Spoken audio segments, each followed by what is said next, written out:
तो इसलिए हम कहते हैं कि पैकेज सॉफ्टवेयर भी ऐसे ही है जिसके अंदर मोर देन वन यूज़र उसको डिफरेंट टास्क के लिए परफॉर्म कर सकते हैं, और उसका मेन बेनिफिट क्या होता है कि उसकी कॉस्ट जो है वो कम पड़ती है। Next, custom software.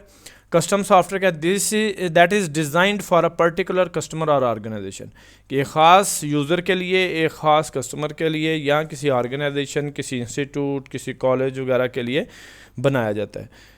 तो कस्टम सॉफ्टवेयर की कॉस्ट जो है वो ज़्यादा होती है, क्योंकि जब आप अपनी रिक्वायरमेंट रखते हैं किसी के सामने कि मेरी ये रिक्वायरमेंट है, तो ज़ाहिर बात है कि आपकी रिक्वायरमेंट के मुताबिक पर्सन को हायर किया जाता है, और स्पेशली वो उसी एप्लीकेशन को आपकी रिक्वायरमेंट के मुताबिक जो है वो बनाता है, तो फिर उसकी कॉस्ट भी ज़्यादा बढ़ जाती है। जैसे आप देखते हैं कि डिफरेंट यूज़र जो हैं वो अपने अकाउंटिंग के रिलेटेड सॉफ्टवेयर बनवाते हैं, कुछ यूनिवर्सिटीज़ के अंदर सॉफ्टवेयर्स हैं, हर यूनिवर्सिटी का क्राइटेरिया अपना डिफरेंट होता है, हर कॉलेज का क्राइटेरिया डिफरेंट होगा, हर स्कूल का क्राइटेरिया डिफरेंट होगा, हर बिजनेस ऑर्गेनाइजेशन का क्राइटेरिया डिफरेंट होगा, तो वो अपने सॉफ्टवेयर इंडिविजुअली बनाते हैं। तो जब इंडिविजुअली बनाते हैं तो उसके लिए फिर वो डेवलपर्स को भी हायर करते हैं, उनको सेपरेट पे करते हैं, वहाँ इक्विपमेंट भी यूज़ होगा, तो सारी चीज़ों को मिला के इसकी कॉस्ट जो है वो काफ़ी ज़्यादा बढ़ जाती है।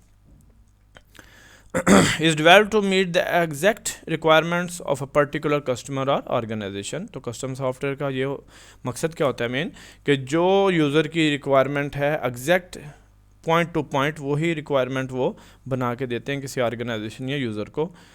Cost of customise software is more than package software. Package software की निस्बत कस्टमाइज सॉफ्टवेयर की जो प्राइस है वो ज़्यादा होती है। Next, shareware software is available free of cost for limited time period. कि शेयरवेयर सॉफ्टवेयर ऐसे सॉफ्टवेयर हैं जो आपको इनिशियली जो है फ्री ऑफ कॉस्ट अवेलेबल होते हैं, लेकिन एक स्पेसिफिक टाइम के लिए, ख़ास लिमिटेड टाइम पीरियड के लिए, जैसे 15 डेज़ के लिए या 30 डेज़ के लिए। आप देखते हैं एंटीवायरस है वो आपको 15 डेज़ के लिए अवेलेबल है, IDM है वो 15 डेज़ के लिए, 30 डेज़ के लिए अवेलेबल है। तो मकसद ये है कि आपको एक स्पेसिफिक टाइम पर ट्रायल बेस्ड सॉफ्टवेयर दिए जाते हैं कि जी आप इसको चेक करें, इफ़ यू हैव इंटरेस्टेड तो आप इसको जो है वो परचेज़ करें, तो अदरवाइज़ आप उसको जो है वो अनइंस्टॉल कर देते हैं। तो शेयरवेयर सॉफ्टवेयर जो है वो फ्री ऑफ कॉस्ट होते हैं इनिशियली, और अगर हमारा इंटरेस्ट होता है तो फिर हम उसको परचेज़ कर लेते हैं। Stops working properly when time period is expired. जब उसका टाइम पीरियड एक्सपायर्ड होगा तो उसकी वर्किंग जो ऑटोमेटिकली स्टॉप हो जाएगी।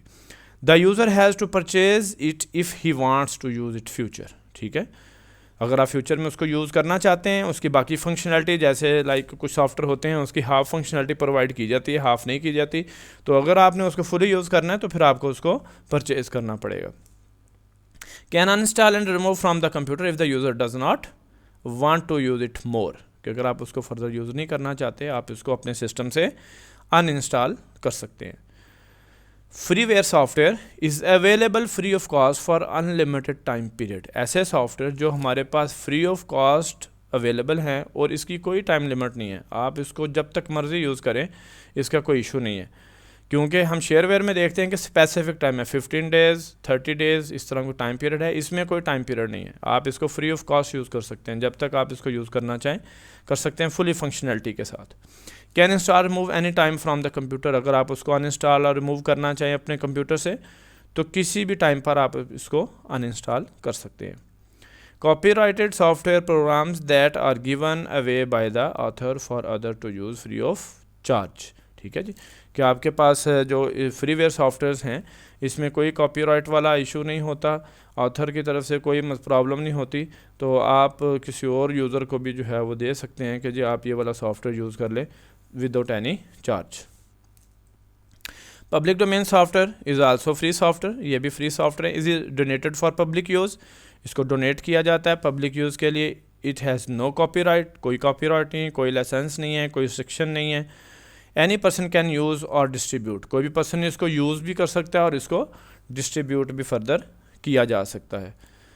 Software that is not copyrighted and ownership rights. तो पब्लिक डोमेन सॉफ्टवेयर जो होते हैं उसके अंदर कोई कॉपीराइट नहीं होता, ना इसके अंदर कोई ऑनरशिप राइट्स होते हैं।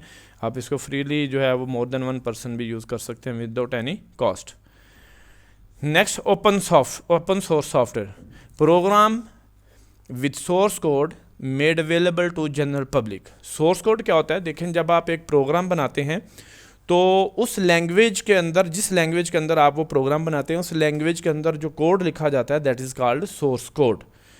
तो यहाँ पर लिखा जा रहा है प्रोग्राम्स विद सोर्स कोड, कि वो प्रोग्राम्स विद सोर्स कोड, जैसे फॉर एग्जांपल मैं कहता हूँ एक कैलकुलेटर सॉफ्टवेयर है, अगर वो ओपन सोर्स होगा तो उसका कोड भी साथ मिलेगा। माइक्रोसॉफ्ट वर्ड का कोई है, माइक्रोसॉफ्ट वर्ड तो नहीं हम कहेंगे क्योंकि ओपन सोर्स नहीं है, कोई वर्ड के रिलेटेड सॉफ्टवेयर है उस तरह का, तो अगर वो ओपन सोर्स है तो उसका कोड साथ हमें मिलेगा जनरल पब्लिक के लिए भी, ताकि आप उसको अगर स्टडी करना चाहते हैं तो कर ले। Open source software is a type of computer software, ये भी कंप्यूटर सॉफ्टवेयर की तरह ही है जैसे नॉर्मली सॉफ्टवेयर होते हैं।